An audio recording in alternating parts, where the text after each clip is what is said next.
गणेशाय नमः। ओम नमो भगवते वासुदेवाय। जय श्री कृष्ण। ए कलिजुगरे अल्पायुष मनुष्यंक पाई केवल भागवत पठन श्रवण ही मुक्तिर एकमात्र आश्रय। भाव भक्तिर सह श्रवण द्वारा आस्ते आस्ते वैराग्य प्राप्त होई ज्ञान उदय होइथाए। एहाको भावर सह नित्य श्रवण द्वारा परम पद मोक्ष प्राप्त हुए। एणु परम शास्त्र भागवत अभ्यास करुथिबा नित्य। आसंतो भागवत वंदना करिबा। नमामि नमामि महा ग्रंथ भागवत कृष्ण रसे रसायनित रसपूर्ण गीत। नमामि नमामि कृष्ण गोविंदाय नमः। उद्धवंको देल पुण्य भागवत धर्म तत्पूर्ण अर्थपूर्ण जीवनर वेद। अभ्यास मात्र के कटी जीव बसाद परम मंगलमय भागवत वाणी। जीव तरी जीव शुणी भवतरंगिणी। नमामि नमामि व्यास विष्णु अवतार जन कल्याणे करिल भागवत सार। वेद पुराण रु सर्व सार को साउटी भागवते देइअछ माळ परि गुंथि। नमामि नमामि आहे दास जगन्नाथ प्राकृत छंदे बांधिल श्रीमद्भागवत। नमामि सुत सौनक मैत्रेय विज्ञ नैमिषारण्ये करिल भागवत यज्ञ। नम नम परीक्षित राजर्षि विज्ञानी भागवत सुनाइले सुख ब्रह्म ज्ञानी। नमामि नमामि ब्रह्मा विष्णु महेश्वर नमामि देवसी नम भक्त विदुर। परम शास्त्र प्राणींक निस्तारण पथ नमामि नमामि शास्त्र श्रीमद्भागवत।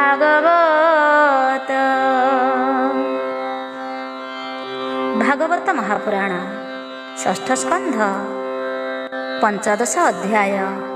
श्री शुकवाच शोकरे ज्ञान भ्रष्ट होई चित्रकेतु पड़िअछई। जे मन्ते सब पड़ी थाई एबे नेतार पासे जाई। उत्तम वाक्य मानकरे बोधु अछंती नृपवरे। भोचित्र केतु नृपवर तुम्भे जा पाई शोक कर। तुम्भे हार पूर्वसुत होई नथिल बाके मंत। एबे तुम्भर पुत्र एही संसार माया जे अटई। जे मन्ते नदी स्रोत होई बालुकासी जाई थाई।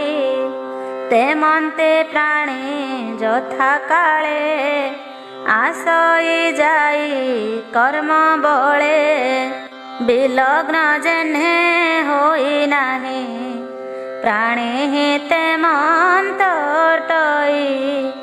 ଈଶ୍ୱର ମାୟାରେ ଜଗତ ଉତ୍ପତ୍ତି ନାଶ ସର୍ବଭୂତ ସ୍ଥାବର ଆଦି କରି ଯେତେ ଚର ଚର ଏ ସହିତେ ଜନ୍ମ ମରଣ ଆଗ ପଛ ହୋଇଣ ଦେଖ ଇ ପ୍ରତ୍ୟକ୍ଷ ଭୂତରେ କରିଣ ଈଶ୍ୱର ଜନ୍ମ ଇ ଅଖିଳ ସଂସାର ପ୍ରତିପାଳନ କରି ପୁଣ ହତ କରାଇ ତତ୍କ୍ଷଣ ଆୟତନୁ ହଇ କାହାର ଯେହ୍ନେ ବାଳୁତ ଖେଳ ଘର ଦେହରୁ ଦେହ ହୋଇ ଜାତ ସଂସାର ହୋଇଛି ପୂରିତ ଆତ୍ମା ଶରୀରୁ ଭିନ୍ନ କରି ପୂର୍ବେ ଯେ ବିଧାତା ବିଚାରି ଜାତି ସଂଖ୍ୟାରେ କରି ଭିନେ ସୁବର୍ଣ୍ଣେ ନାନା ଦ୍ରବ୍ୟ ଯେହ୍ନେ ଶ୍ରୀ ଶୁକବାଚ ଏସନ ବାକ୍ୟେ ବିପ୍ରଙ୍କର ଆଶ୍ୱସ୍ତ ହୋଇ ନୃପବର ମଝିଣ ଏ ଦୁଃଖ ପାର ଶୁଣି କହି ନୃପବର ଶ୍ରୀ ଶୁକବାଚ କେ ତୁମ୍ଭେ ବିପ୍ର ଦୁଇ ଜଣ ଅଶେଷ ଜ୍ଞାନରେ ନିପୁଣ ଜ୍ଞାନୀ ମାନଙ୍କ ତୁମ୍ଭେ ବର ଅବଧୂତ ବେଶକୁ ଧର ସ୍ୱଭାବେ ଗୁପ୍ତ ପ୍ରାୟ ହୋଇ ଆସୀନ ଅଛ ତୁମ୍ଭେ ଦୁଇ ବିଷ୍ଣୁର ଦୂତ ପ୍ରାୟ ଲୋକେ ପୃଥ୍ୱୀରେ ଭ୍ରମୁଥାଅ ସୁଖେ ମୋହର ପ୍ରାୟ ଦୁଃଖୀ ହୋଇ ସଂସାରେ କେ ଅବା ଅଛଇ ପ୍ରାଣୀଙ୍କ ସୁଖ ଇଚ୍ଛା କରି ଏମାନେ ବୁଲନ୍ତି ବିହରି ଗୌତମ ସୀତ ଦେବଳ କୁମାର ବଶିଷ୍ଠ କପିଳ ମାର୍କଣ୍ଡେୟ ବ୍ୟାସ ଅଙ୍ଗିରା ଲୋମସ ଦତ୍ତ ବେଦଶିରା ଦୁର୍ବାସାଦି ଗାଧି ପୁଣି ସୁମନ୍ତ ଋଷି ନାରାୟଣ କ୍ରତୁଧ୍ୱଜଏ ଶ୍ରୁତ ଦେବ ପଞ୍ଚଶିଖ ହିରଣ୍ୟନାଭ କୌଶିକ ନାରଦ ଆସୁରୀ ଧୌମ୍ୟ ଚ୍ୟବନ ପାତଞ୍ଜଳି ଚିତ୍ର ସହିତେ ସିଦ୍ଧସୁର ନେମନ୍ତେ ଭ୍ରମନ୍ତି ସଂସାର ପ୍ରାଣୀର ମଙ୍ଗଳ କାରଣେ ଭ୍ରମୁ ଅଛନ୍ତି ଅନୁକ୍ଷଣେ ସ୍ୱଭାବେ ଗ୍ରାମ ପଶୁ ମୋହି ରଜତ ମରେ ବୁଢ଼ୀ ଛାଇ କେ ଦୁଇ ସିଦ୍ଧ ତୁମ୍ଭେ କହ ଜ୍ଞାନ ଦୀପକୁ ମୋତେ ଦିଅ ଅଙ୍ଗିରାୱାଚ ହେ ଚିତ୍ରକେତୁ ନୃପବର ମୁଁ ତୋତେ ଦେଇଛି କୁମର ଅଙ୍ଗିରା ନାମଟି ମୋହର ଏ ଦେଖ ବ୍ରହ୍ମାଙ୍କ କୁମର ଅଦ୍ୟହୁ ବିଷ୍ଣୁ ଭକ୍ତ ଏହି ନାରଦ ବୋଲି ଯାକୁ କହି ଦୁସ୍ତର ଶୋକେ ମଗ୍ନ ତୋର ଦେଖିଲୁ ଯହୁଁ ନୃପବର ତୋହର ଯୋଗ୍ୟ ତ ନୁହଁ ଏହା ବିଚାରି ଆମ୍ଭେ ଦୁଇ ତୋଠାରେ ଅନୁଗ୍ରହ କରି ଅଇଲୁ ଶୁଣ ଦଣ୍ଡଧାରୀ। ବ୍ରାହ୍ମଣ ବିଷ୍ଣୁ ଭକ୍ତ ହେଉ ସୋଖେ ନ ବୁଡ଼ ଭୂମି ବାହୁ। ପୂର୍ବେ ତ ଗୃହେ ଆସିଥିଲୁ ସେଦିନ ଜ୍ଞାନକୁ କହିଲୁ। ପୁତ୍ର ବିଷୟରେ ଜ୍ଞାନ ତୋର ଜାଣି ନ ଦେଲୁ ପୁତ୍ର ବର। ଏବେ ତୁ ପୁତ୍ର ଶୋକ ଭର ଏ ଅନୁଭବେ ନୃପବର। ଐଶ୍ୱର୍ଯ୍ୟ ପୁତ୍ର ଦାରାଧନ ଭୃତ୍ୟ ମତ୍ୟ ପ୍ରିୟଜନ। ବିଷୟ ରାଜ ସୈନ୍ୟ କୋଶ ସୁର ସେନାଲୋକ ଶେଷ। ଏସବୁ ଲୋକେ ଭୟଙ୍କର ଭୟକୁ ଦେବ ନୃପବର। କର୍ମକୁ ଧ୍ୟାଇ ଯେଉଁ ଜନ କରଇ ନାହିଁ କର୍ମମାନ। ନାନା କର୍ମରେ ମନ ତାର ପ୍ରବେଶ ହୋଇ ନିରନ୍ତର। ଏମନ୍ତ ଦେହି ମାନଙ୍କର ଦେହଟିଏ ମାୟା ସଂସାର। ବିବିଧ କ୍ଲେଶ ଦେହିଙ୍କର ସନ୍ତାପ ଯେତେ କସାର। ଏହି କାରଣୁ ହେ ରାଜନ ଆପଣ ସୁସ୍ଥ କର ମନ। ଏ ବିଶ୍ୱ ସଂସାରେ ଅସାର ଦେହର ଗତି କୁବିଚାର। ଶୋକ ନ କରି ନୃପବର ଆତ୍ମା ମନକୁ ସ୍ଥିର କର। ନାରଦ ବାଚ ଉପନିଷଦ ମନ୍ତ୍ର ଦୀକ୍ଷା ଶୁଚି ହୋଇଣ କର ଶିକ୍ଷା। ସେ ଦିବ୍ୟ ବଳୁ ସପ୍ତ ଦିନ ଦେଖିବ ପ୍ରଭୁ ଭଗବାନ। ପାଦ ପଙ୍କଜଟି ଯାହାର ଆଶ୍ରୟ କରିଣ ଶଙ୍କର। ସର୍ବ ବିଷୟକୁ ଛାଡ଼ିଲେ ତକ୍ଷଣେ ସେ ପଦ ଲଭିଲେ। ତୁମ୍ଭେ ବିଦ୍ୟାର ପ୍ରସାଦେ ତାହା ଲଭିବ ପ୍ରମାଦେ। ବୋଲୋଇ ଦାସ ଜଗନ୍ନାଥ ହରିଚରିତ ଭାଗବତ। ଚିତ୍ରକେତୁ ଶୋକ ଖଣ୍ଡନ ସୁଜନେଣେ ଦିୟ ମନ। ଇତି ଶ୍ରୀମଦ୍ଭାଗବତେ ମହାପୁରାଣେ ପାରମହଂସ୍ୟାಂ ସଂହିତାୟାं 82 ଷଷ୍ଠସ୍କନ୍ଧେ ଚିତ୍ରକେତୁପୁତ୍ର ଶୋକ ଖଣ୍ଡନେ ନାମ 15 ଅଧ୍ୟାୟ। 16 ଅଧ୍ୟାୟ। ଶ୍ରୀ ଶୋକ ଉବାଚ ଏ ଅନନ୍ତରେ ହେ ରାଜନ ମଲା ସେ ନୃପତି ନନ୍ଦନ। ଭାସେ ନାରଦ ହୋଇ ତୋଷ ଉଠ ହୋ ନୃପତିର ଶିଷ୍ୟ।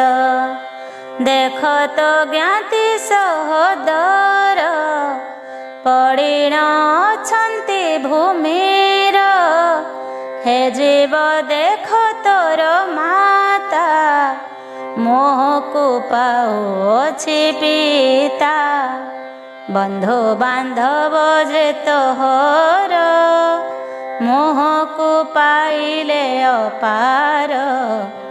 ଆପଣା କଳେବରେ ପୋଷ ଶେଷ ତ ଯେତେକ ଆୟୁଷ।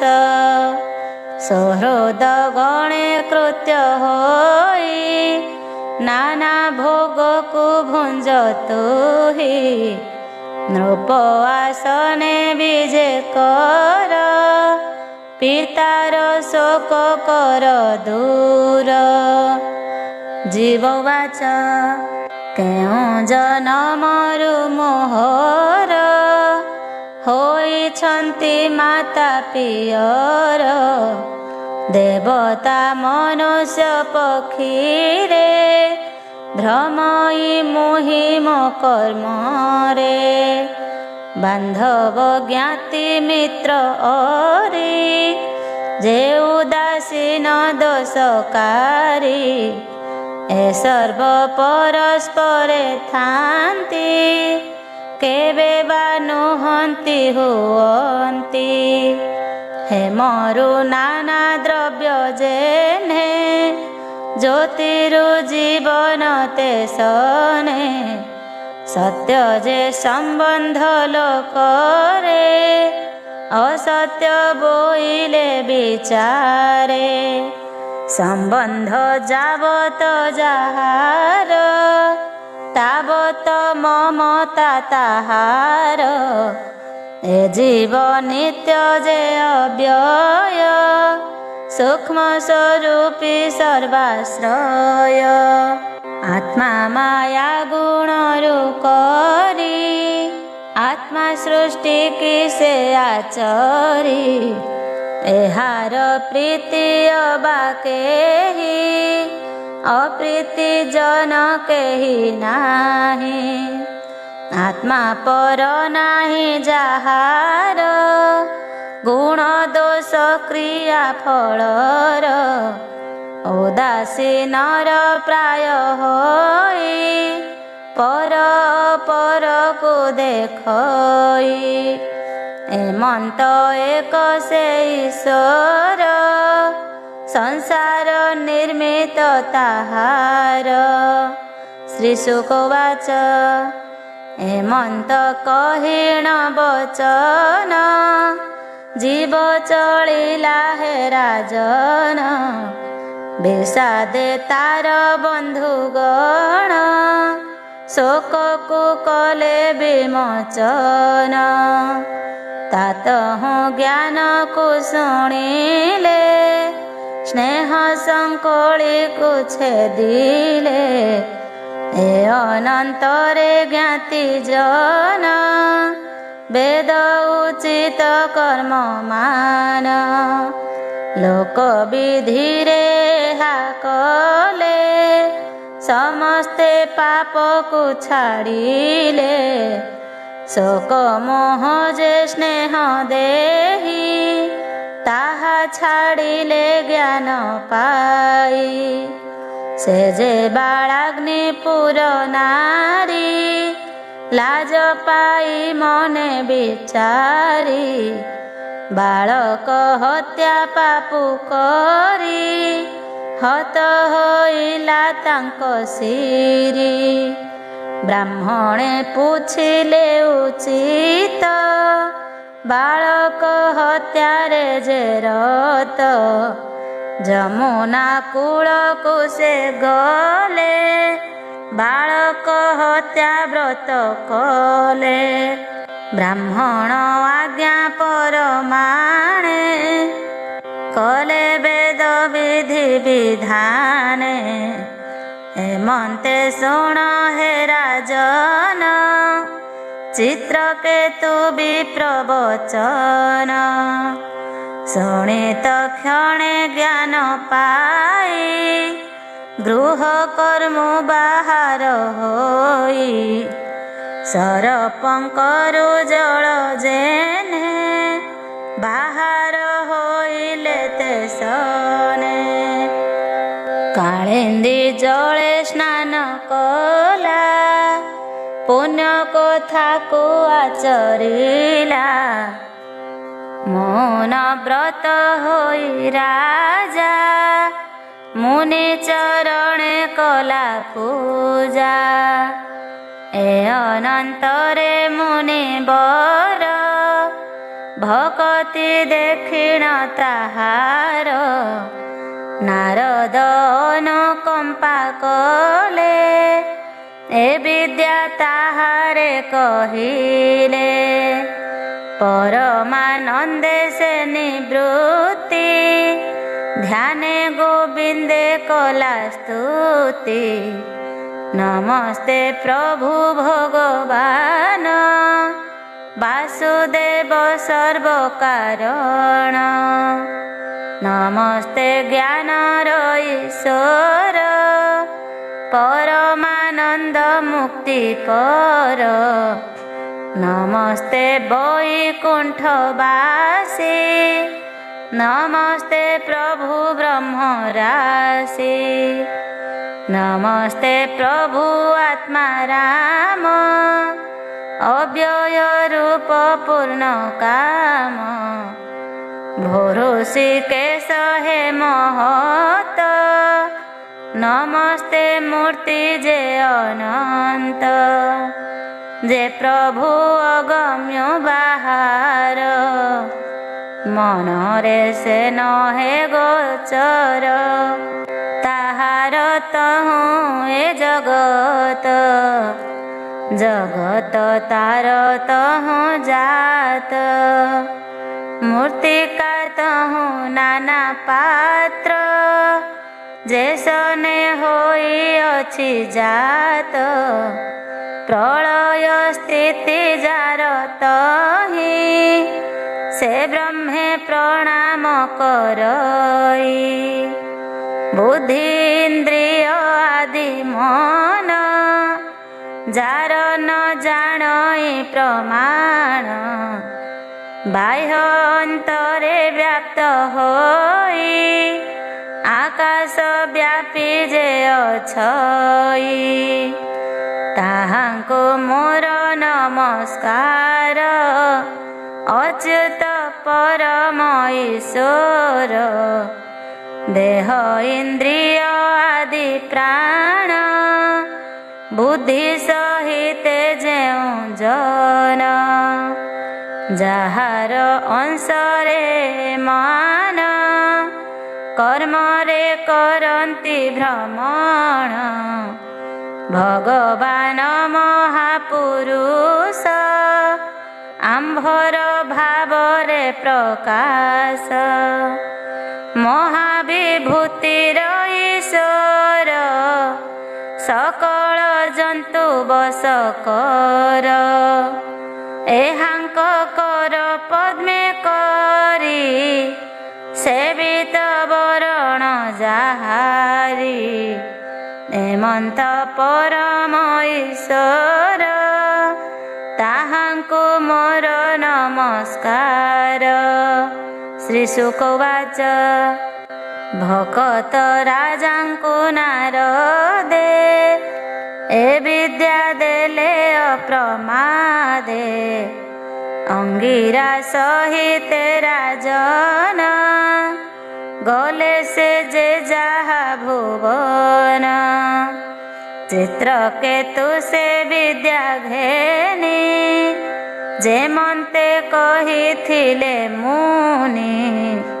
शपथ रात्रे अप्रमादे नारद विद्यार प्रसादे विद्याधर अधिक पण लभिले चित्रकेतु पूर्ण शोण राजन एक मने ए अनंतरे केते दिने शेष देव जे देवेश्वर गला निकटे ताहांकर विद्यारे करी मन गति लभिला निश्चय नृपति मृणाल प्राय तांक वर्ण शुक्ल बसन परिधान शोभित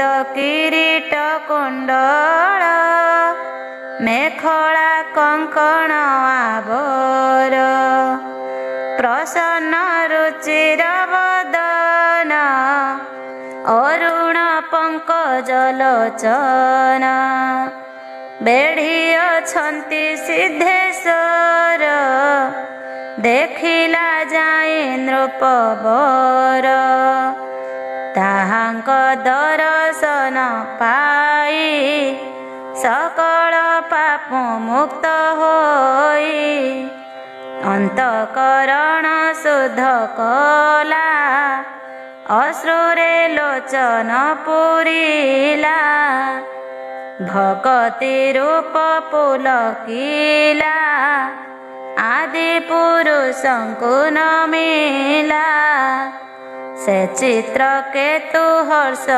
ହୋଇ ନୟନ ଜଳେ ପାଦ ଧୋଇ ପ୍ରେମରେ କଣ୍ଠରୋଧ ହୋଇ ସ୍ତୁତି କରିଣ ନ ପାରଇ ହରସେ ପୂର୍ଣ୍ଣ ଇନ୍ଦ୍ରିଗଣ କ୍ରମରେ କରି ନିବାରଣ ଯାଦବ ବଂଶର ଠାକୁର ଜଗତ ଗୁରୁ ଗୁରୁବର ତାହାଙ୍କ ପାଦେ ଦେଇ ମନ କହଇ ମଧୁର ବଚନ ଚିତ୍ରକେତୁବାଚ ସ୍ୱଭାବେ ତୁମ୍ଭେ ଯେ ଅର୍ଜିତ ସମବର୍ତ୍ତୀ ଲୋକରେ ଜିତ ସୁସିଦ୍ଧ ଆତ୍ମା ଲୋକଙ୍କର ଜିତୁ ତୁ ହେଉ ହେ ଈଶ୍ୱର ଯେତତେ କରଇ ଭଜନ ତାର କାମନା କରୁ ପୂର୍ଣ୍ଣ ଅତି ଦୟାଳୁ ରୂପ ଧରି ଜଗତ ବିଭବତ ହରି ଅନାଦି ତୁହି ତୋର ତହିଁ ଉଦୟ ସ୍ଥିତି ଅସ୍ତ ହୋଇ ସୃଷ୍ଟି କରତା ଅଛି ଆର ବୋଲଇ ଅନ୍ଧ ଯେଉଁ ନର ପରମ ଅଣୁ ପରି ହୋଇ ମହତ ତେଜକୁ ତୁ ବହି ଜଗତ ଅନ୍ତର୍ଗତ ସ୍ଥିତ ଆଦି ଅନ୍ତରେ ତୁ ପୂଜିତ ହେ ଦେବ ପ୍ରାଣୀ ମାନଙ୍କର ସାକ୍ଷୀ ରୂପକୁ ତୁମ୍ଭେ ଧର କ୍ଷିତି ଯେ ଆଦି ପଞ୍ଚଭୂତ ଏଥିରେ ହୋଇଣ ନିର୍ମିତ ସେହି ମତରେ ଅଣ୍ଡକୋଷ ଏହାର ତହି ତୋର ବାସ ବିଷୟ ଜଳେ ମୋହ ହୋଇ ଯେନର ବିଭୂତି ଚିନ୍ତଇ ତୁମ୍ଭ ଅର୍ଚ୍ଚନ କୁନ ଚିନ୍ତେ ଗ୍ରାମର ପଶୁଏ ବିଦିତେ ଭୋ ପ୍ରଭୁ ତାହାଙ୍କ କଲ୍ୟାଣ କେବେ ହେନୁ ହୋଇ ନିପୁଣ ଜ୍ଞାନ ଆତ୍ମା ଅଖଣ୍ଡମୟ ଅଜିତ ଭଗବାନ ହୁଅ ତୁମ୍ଭେ ଯେ ଭାଗବତ ଧର୍ମ କହିଲ ପୁରୁଷ ଉତ୍ତମ ଅକିଞ୍ଚନ ଯେ ଆତ୍ମା ରାମ ଏମନ୍ତେ ସେ ହୁ ମୁନି ଜନ ମୋକ୍ଷ ନିମନ୍ତେ ଯେଉଁ ଧର୍ମ କରନ୍ତି ନିତ୍ୟ ଉପାସନ ବିଷୟ ମାତ୍ରଟି ଯାହାର ଏ ଧର୍ମ ସେ ଜନ ବାହାର ଯେଉଁ ଧର୍ମରୁ ତୁମ୍ଭେ ମୋହି ତୁମ୍ଭର ମୋର ଭେଦ ନାହିଁ ଅଧର ମରୁ ତୁମ୍ଭ କ୍ରୋଧ ପରସ୍ପରେ ପୀଡ଼ା ବିରୋଧ ବିହିତ ଭାଗବତ ଧର୍ମ ଯହିଁରେ ନାହିଁ ସର୍ବକର୍ମ ସ୍ଥାବର ଚର ସର୍ବ ଘରେ ଅଭିନ୍ନ ଭାବ ଯେଉଁ ନରେ ସେ ନିତ୍ୟ ପାଦ ପଦ୍ମେ ତୋର ସେବା କରନ୍ତି ନିରନ୍ତର। ପାଷାଣ୍ଡ ମତି ଯେଉଁ ନର ଦୁର୍ଲଭ ପଦ ଏ ତାହାର। ଯେ ପଦ ପଲ୍ଲବ ସୁଧାମ ପରମ ମଙ୍ଗଳ ତା ନାମ। ଯେ ନାମ ସୁମରଣ କରି ପ୍ରାଣୀ ସଂସାରୁ ଯାନ୍ତି ତରି। ହେ ଦେବ ଦେବ ନାରାୟଣ ହେ ପ୍ରଭୁ ଅଖିଳ କାରଣ। ତୁମ୍ଭର ଦର୍ଶନ ମୋହର ପବିତ୍ର ହୋଇଲା ଶରୀର। ଯାହା କହିଲେ ସେ ନାରଦ କେମନ୍ତେ ଅନ୍ୟଥା ହୋଇବ। ଜଗତ ଆତ୍ମାରେ ଅନନ୍ତ ସକଳ ଜାଣିଲେ ତୁରିତ। ଏ ଘୋର ସଂସାରରେ ଜନ ତୋତେ ନ ଜାଣେ ଭଗବାନ। ତୁମ୍ଭେ ଆଦିତ୍ୟ ଦେବ ରାଏ ନରେଟି ଖାଦ୍ୟ ତପରାଏ। ଜଗତ ଉତ୍ପତ୍ତି ପାଳନ ପ୍ରଳୟ ହେତୁ ନାରାୟଣ। ପରମହଂସ ରୂପ ତୁହି ନମସ୍ତେ ପ୍ରଭୁ ଭାବଗ୍ରାହୀ। ଯାର ଶ୍ୱାସକୁ ଅନୁସରି କମ୍ପଇ ମୋହେ ବସୁନ୍ଧରି। ପ୍ରାଣୀ ସମୂହ ଆଦି କରି ଅବନି ଅଛି ଯେହୁ ଧରି। ସହସ୍ର ମସ୍ତକ ଈଶ୍ୱର ନମସ୍ତେ ବ୍ରହ୍ମାଣ୍ଡ ଠାକୁର। ଶ୍ରୀ ଶୁକ ବାଚ ଏମନ୍ତେ ସ୍ତୁତି ତାର ଶୁଣି ଅନନ୍ତ ଗୁଣ ଚକ୍ର ପାଣି। ଯେ ଚିତ୍ର କେତୁ ବିଦ୍ୟାଧର ତାହାକୁ ବୋଲନ୍ତି ଉତ୍ତର। ଶ୍ରୀ ଭଗବାନ ବାଚ ଶୁଣ ରାଜନ ପୁଣ୍ୟ ଦେହି ମୋର ଭଗତ ଅନୁଗ୍ରାହୀ। ନାରଦ ଅଙ୍ଗିରାତ ହରେ କହିଲେ ଯେଉଁ ବିଦ୍ୟା ସାରେ। ତେଣୁ ସିଦ୍ଧ ହୋଇ ରାଜନ ପାଇଲୁ ମୋର ଦର୍ଶନ। ମୁଁ ସର୍ବ ପ୍ରାଣୀର ଶେଷ ଆତ୍ମା ରୂପରେ ମୋର ବାସ। ପରମ ବ୍ରହ୍ମ ଯାହା କହି ସେ ମୋର ଶରୀର ଅଟଇ। ଯେ ଆତ୍ମା ବ୍ୟାପ୍ତ ଲୋକ ଠାରେ ଲୋକେ ବିଖ୍ୟାତ ଏ ଆତ୍ମାରେ। ଉଭୟ ବ୍ୟାପ୍ତ ହୋଇ ମୁହିଁ ସଂସାରେ ଅଛି ଦେହ ବହି। ଯେ ସନେ ନିଦ୍ରା ପାଇ ନରେ ବିଶ୍ୱକୁ ଦେଖଇ ନେତ୍ରରେ। ନିଦ୍ରା ଉପେକ୍ଷୀ ପୁଣ ସେହି ଏକ ଆତ୍ମା ହୃଦେ ଦେଖଇ।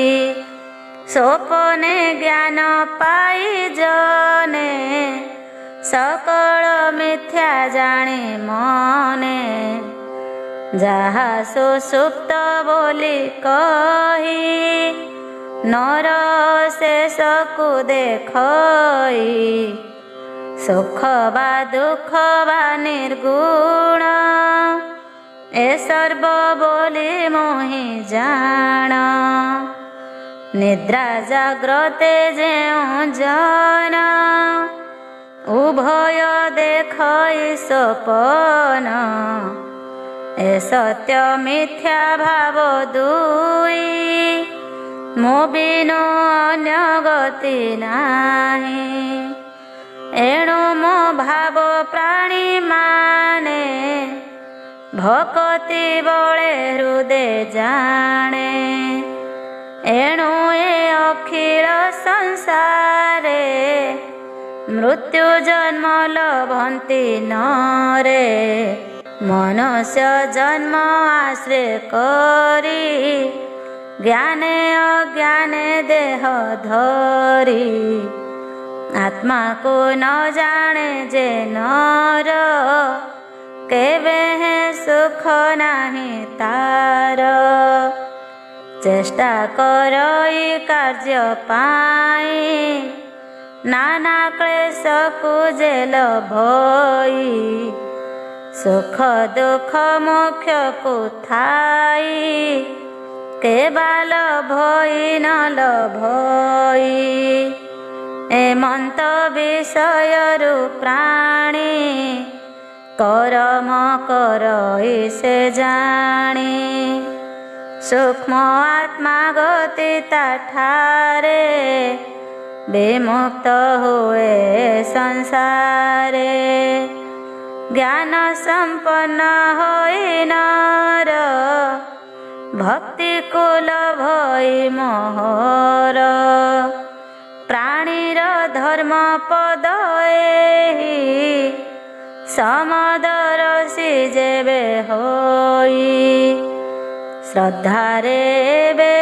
राजन घेन तो मोहर वचन ज्ञान संपन्न होई नरे भक्ति लभन्ति मोहरे ज्ञान संपन्न होई तुही सिद्ध होई वो वेगे जाई। श्री शुकवाच चित्रकेतु को आश्वासीण जगत गुरु भगवान देखु जे थिले से राजन प्रभु होइले अंतर्ध्यान बोलोई विप्र जगन्नाथ चित्रकेतु राजा चरित। इति श्रीमद्भागवते महापुराणे पारमहंस्यां संहितायां 82 षष्ठस्कन्धे चित्रकेतु राजा भक्ति योग कथने नाम 16 अध्याय। 17 अध्याय।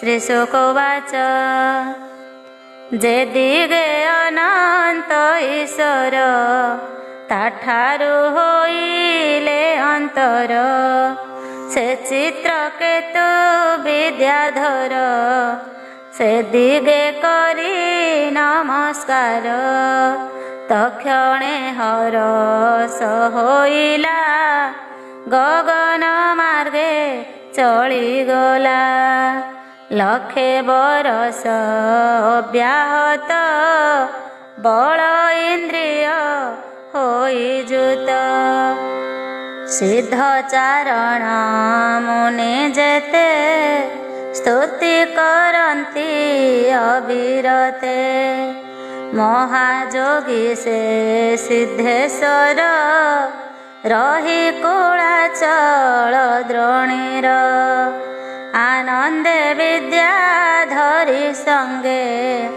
क्रीड़ा करई नाना रंगे परम ईश्वरंक नाम करई कराई गायन एक समये से राजन आरोही अमूल्य विमान तेज गंजई दिवाकर विष्णु देइछि ताको बर गिरीश देखिबार पाई आनंदे गले शीघ्र होई ମୁନିମାନେ ଛନ୍ତି ପାଶରେ ଦୁର୍ଗାଙ୍କୁ ବସାଇ କୋଳରେ ବାହୁରେ କରି ଆଲିଙ୍ଗନ ସଭାରେ ଅଛନ୍ତି ସାନ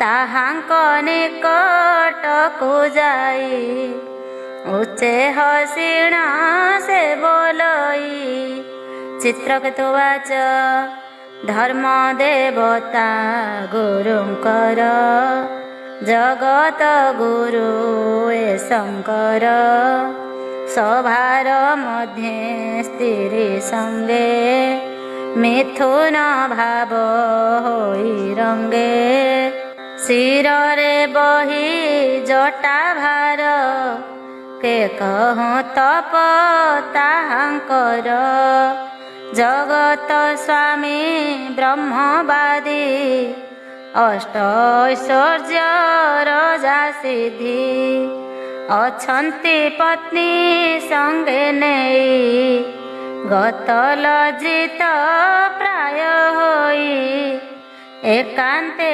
ପ୍ରାକୃତ ସ୍ୱଭାବେ ରହଇ ସ୍ତ୍ରୀ ବଶ ଭାବେ ଏ ଯେ ସ୍ୱଭାବେ ବ୍ରତ ଧର ଏହାଙ୍କୁ ବୋଲି ଦେବହର ସଭାର ମଧ୍ୟେ ସ୍ତ୍ରୀ ଘେନି ଅଛନ୍ତି ଯେହ୍ନେ ନିଚ ଜନେ ଶ୍ରୀଶୁକବାଚ ଏ ରୂପେ ଚିତ୍ର କେତୁଙ୍କର ଶୁଣିଣ ଉପହାସ ଗିର ଈଶ୍ୱର ତୃଷ୍ଣୀ ଭୂତ ହୋଇ ରହିଲେ କିଛି ହୀନ କହି ସେଠାରେ ଯେତେବେଳେ ଥିଲେ ସେ ମଧ୍ୟ କିଛି ନ କହିଲେ ଜାଣେ ସେ ଜିତେନ୍ଦ୍ରିୟ ମୋହି ସମୃଦ୍ଧ ଲଭେ ଗର୍ବ ବହି ବଢ଼ି ମାପଣେ ବାରମ୍ବାର ନିନ୍ଦିଲା ଶିବଙ୍କୁ ଅପାର ଚିତ୍ରକେତୁର ଏହି ରୀତି ସହି ନ ପାରି ଭଗବତୀ ପାଞ୍ଚିଲେ ଦୁଷ୍ଟ ପାମରର ଗର୍ବ ହୋଇଛି ଗୁରୁତର ବ୍ରହ୍ମା ନାରଦ ଭୃଗୁ ଋଷି ସେବନ୍ତି ଯାର ପାଦେ ଆସି ତାହାଙ୍କୁ କରେ ଅପମାନ ଏଣୁ ସେ ଦଣ୍ଡକୁ ଭାଜନ ପାର୍ବତୀ ବାଚ ମନରେ ଦଣ୍ଡ ଅବଧାରୀ ବୋଇଲେ ସମ୍ବୋଧନ କରି ରେ ପୁତ୍ର ତୋହର ଦୁର୍ମତି ଘଟିଛି କହୁଛୁ ଅନୀତି ଏ ହେତୁ ଅସୁର ଯୋନିରେ ଜନମ ଲଭ ତୁ ବେଗରେ ଶ୍ରୀଶୁକବାଚ ସାପ ପାଇଣ ଯେ ରାଜନ ବିମାନୁ ଖସିଣ ତକ୍ଷଣ ନତମସ୍ତକେ ଶୀଘ୍ର ଗତି ପ୍ରସନ୍ନ କରିବାରେ ସତୀ ଚିତ୍ରକେତୁବାଚ ଭୋ ଦୁର୍ଗେ ଶୁଣ ମୋ ବଚନ ସାପ ମୁଁ ଘେନିଲି ଶିରେଣ ଭୋ ଦେବୀ ଅସୁର ଯୋନିରେ ଜନ୍ମ ଯେ କହିଲେ ମହରେ ସେ ମୋର ପୂର୍ବ ରଚନା କହିବି ହୁଅ ସାବଧାନ ସଂସାରେ ଯେତେ ଜନ୍ତୁ ଛନ୍ତି ଅଜ୍ଞାନେ ମୋହରେ ବଞ୍ଚନ୍ତି ଭ୍ରମଣ କରି ଅନୁକ୍ଷଣ ଭୁଞ୍ଜନ୍ତି ଦୁଃଖ ସୁଖ ମନ ଈଶ୍ୱର ମୋହି मान जाने जेते बोइली परिमाणे सभार मध्ये दुष्टमती हेबारु पाइली दुर्गति गुणर प्रवाहटी एही साप अनुग्रह बा काहीं के अबा सुख के बा दुख के अबा स्वर्ग के नरक एकई प्रभु आदि मूल माया रे सृजई सकल ए मायाबद्ध मुख्य होई सुख दुख को से लभई एकई पुरुष मुरारी ताहारे मित्र बारी ज्ञाति बांधव अबापर आपणा नाहीटी जाहार सर्वभूतरे समसेही मित्र बैरी नाही केही ताहार क्रीड़ा रे जगत हेउ अछंती आतजात एहार बद्ध मोक्ष सुख हित हित अबा दुख एहांक जन्म बद्ध मृत्यु होई तार शक्ति हेतु ए अन्ते शुण मो वचन भो दुर्गे होई सावधान सापरु मोक्ष हेबा पाई नमस्कार करी बोलई सभारे मु मंद वचने तुम्भंकु बोइली अज्ञाने दोष क्षमा कर मोहरी तुम्भे जे अखिल ईश्वरी श्री शुकवाच एमन्ते प्रसन्न कराई ईश्वर पार्वतीଙ୍କୁ सेही आपणा विमाने बसिला निज मंदिरे विजे कला ए अनंतरे जे ईश्वर दुर्गांक कहन्ति ए गिर ऋषि दैत्य सिद्धगण शुणु अछन्ति मो वचन देवदेव उवाच अद्भुत कर्म हे ईश्वर प्राभव भूत मानंकर निस्पृह महात्मा से माने सुश्रोणी देख विद्यमाने विष्णु भक्त जेते जने भय ताहांक नाही मने स्वर्ग वा मोक्ष वा नरक एमाने देखन्ति सेक देहर देही संजोगरु परम ईश्वर लीलारु जन्म वा मृत्यु अबा सुख साप अनुग्रह वा दुख पुरुष विवेक सेही ए भिन्न भिन्न जे देखई जाहार गोविंद भक्ति शुद्ध जाहार दृढ़ मति ज्ञान वैराग्य अछि जार पृथक भाव नाही तार मोहि बिरंची जे कुमार नारद आदि मुनिवर ब्रह्मादि जेते